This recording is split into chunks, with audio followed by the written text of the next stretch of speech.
Welcome everyone, Erus here. We're in SunHaven. I'm going to do a little thing today.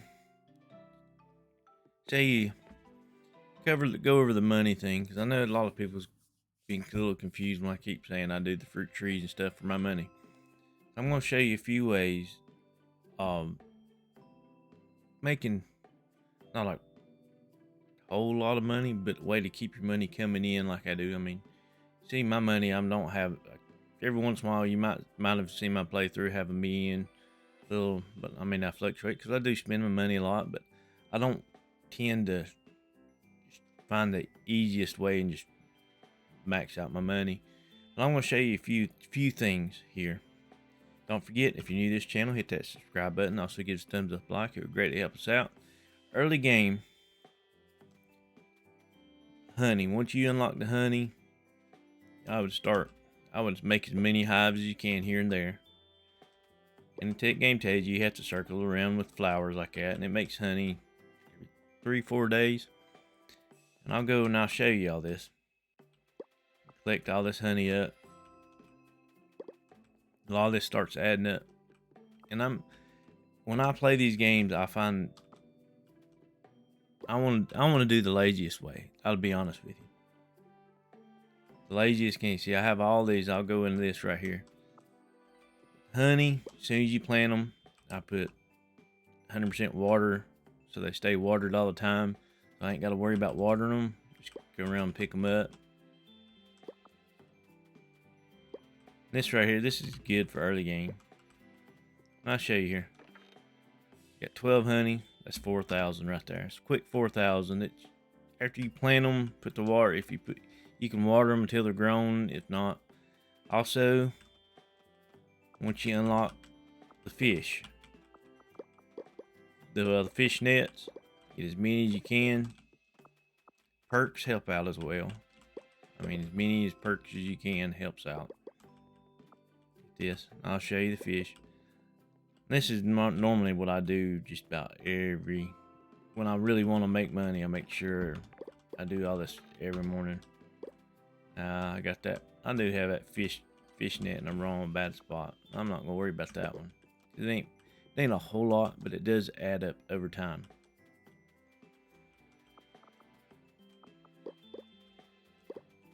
Go over this.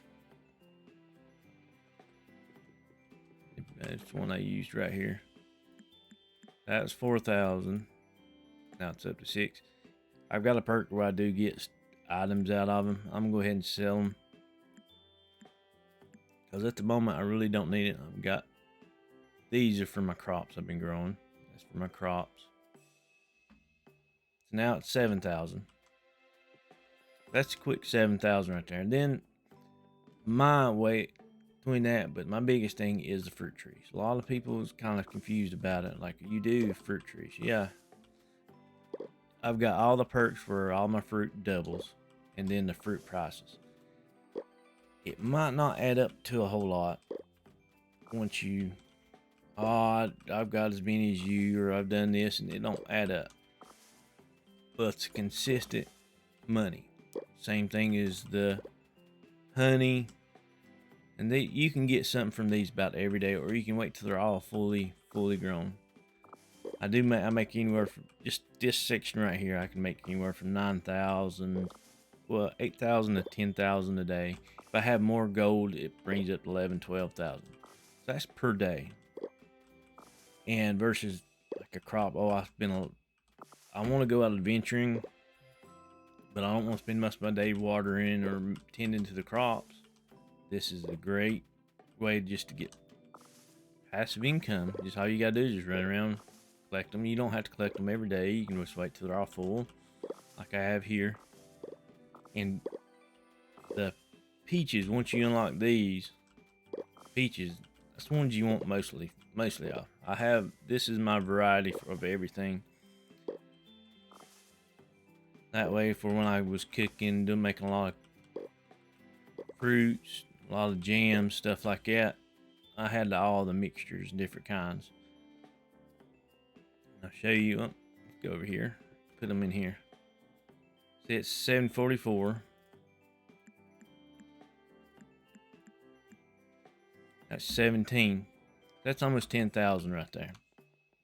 That's easy. I planted a new crop, and I'll show you right here. I've done all these peaches.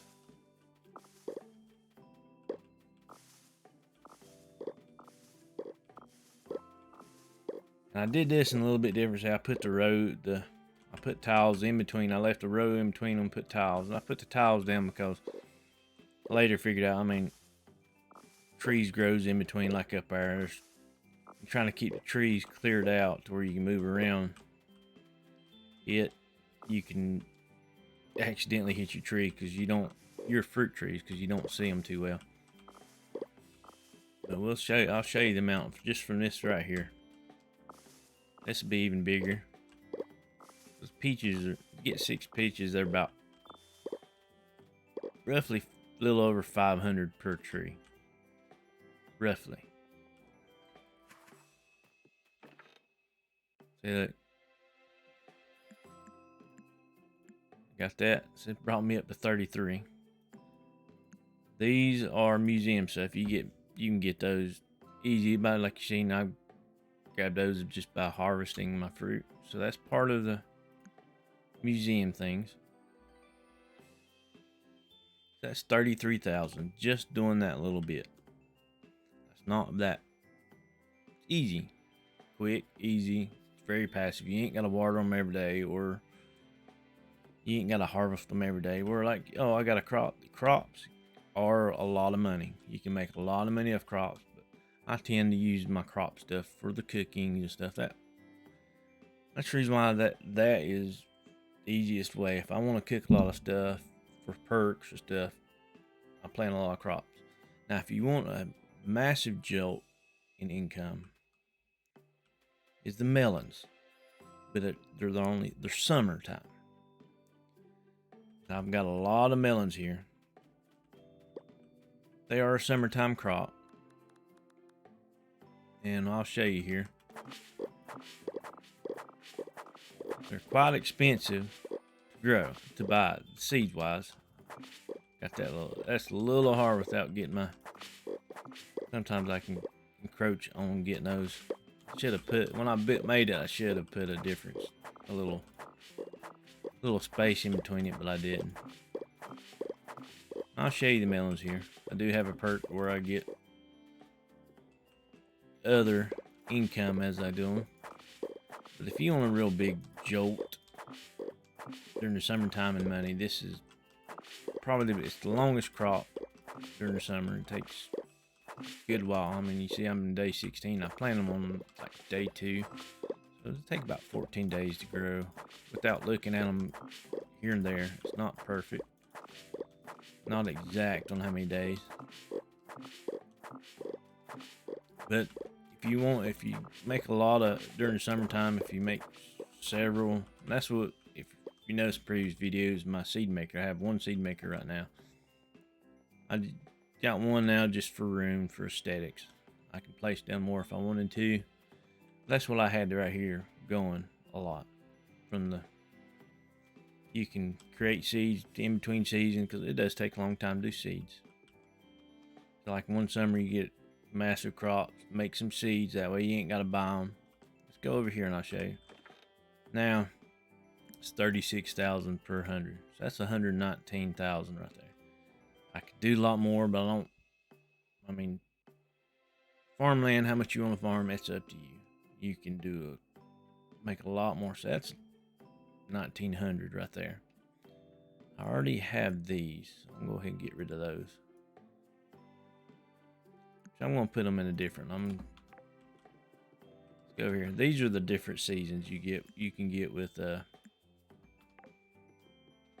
like the season token, summer token stuff. This is winter. This is the summer one. This is the fall one. I believe this is the spring, because they wouldn't want a spring. This is your original one. That's those. This is the Lantern Festival one. I do like the dragon. I like dragons. So those are quick, easy ways to do it. Another way is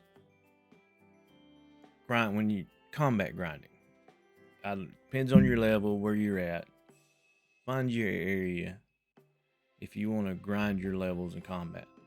especially a good area for a decent amount of not just mob drops if they drop other things. And I'll show you here in 1 second. I'll be back when I'll go there and I'll be back and I'll show you. Alright, I'm in Withergate outskirts.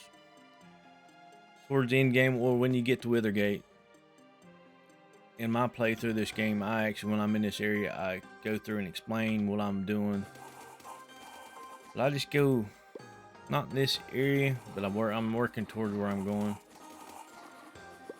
They drop tickets. If you decent way to get Withergate tickets, because without having to grow crops and stuff, and plus you get combat experience. And this is the area where right here where I grew my maxed out my combat experience, and plus just went through and killed.